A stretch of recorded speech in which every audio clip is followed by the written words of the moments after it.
Have you ever felt like in Singapore, no matter how hard you work, the system is quietly designed so that the rich keep getting richer, while the average person stays trapped on the same rung? Today, I want to talk about three policies and policy effects that are rarely discussed together, because individually, they all sound reasonable, even necessary. But when you combine them, they create a reality where wealth compounds faster for people who already have it, and it becomes much harder for the underdog to climb. And just to be clear, this is not a government-bashing video. Singapore has done many things right. The question is, what are the hidden trade-offs? And what does it mean for ordinary people trying to build wealth?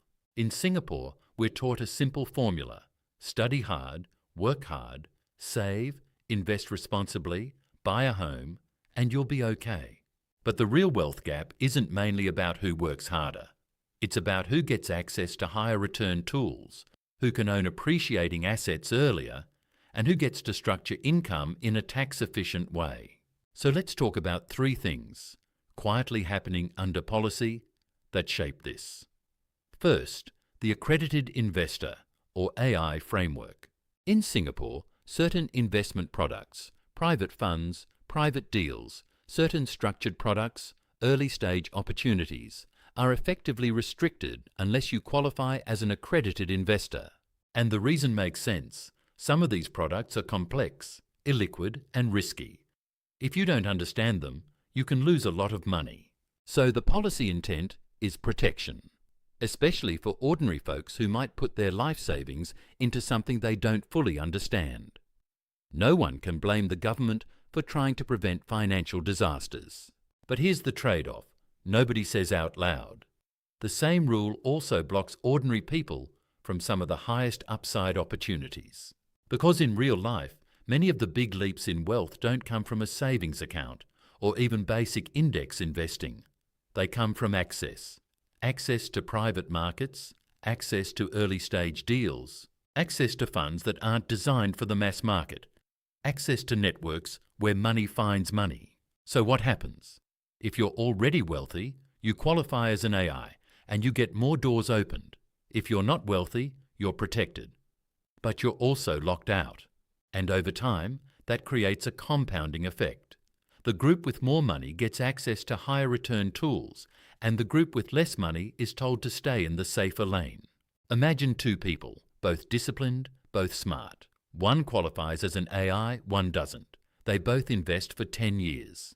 Even if the AI investor only has slightly better access and returns, the difference can become massive because compounding doesn't just multiply money, it multiplies advantages. Second, property policy, specifically things like ABSD and the newer Prime to Plus HDB classification with tighter resale conditions, plus the reality of minimum occupation periods, or MOP.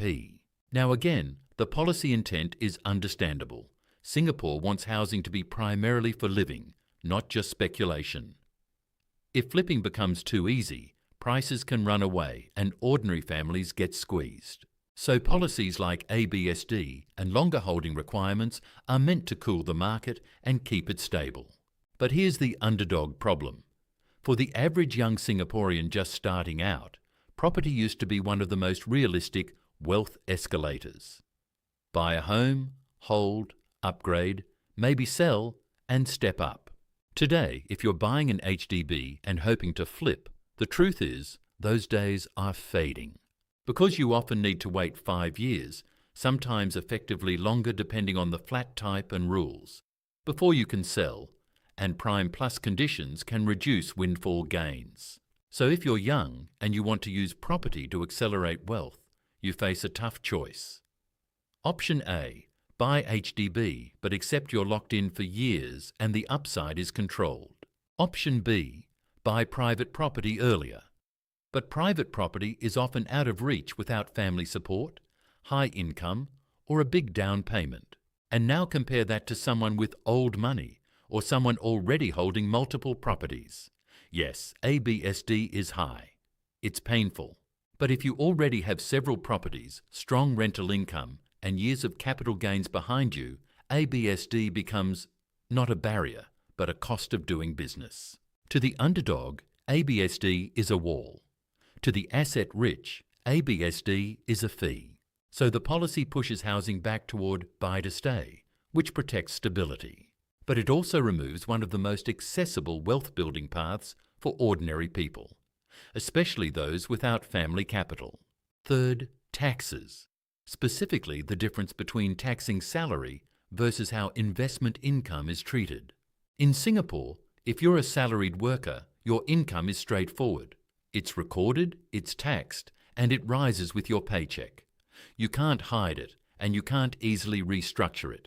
But if you're wealthy, you can generate tax-exempt income from sources like dividends, capital gains, rental income, overseas income structures, depending on the specifics, and other investment distributions. Now, I want to be careful here because tax treatment depends on details, and I'm not giving tax advice. But the big picture is this.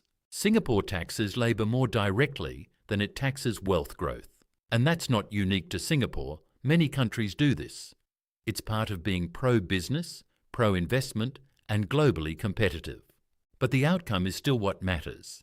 If you depend mainly on salary, you're playing on hard mode. If you can live off investments, you often have more flexibility and potentially lower effective tax burden depending on the structure and source. So the underdog pays tax on the very thing they rely on to climb, income from work, while the wealthy can sometimes grow wealth in ways that are less taxed or taxed differently. So when people say the rich get richer, it's not always because the rich are smarter or more hardworking. It's because they get access to higher return opportunities. They already own assets and can keep buying assets even with extra costs, and their income can be structured in more tax-efficient ways. And when you combine these three, the underdog isn't just trying to run faster, they're trying to run faster while carrying more weight.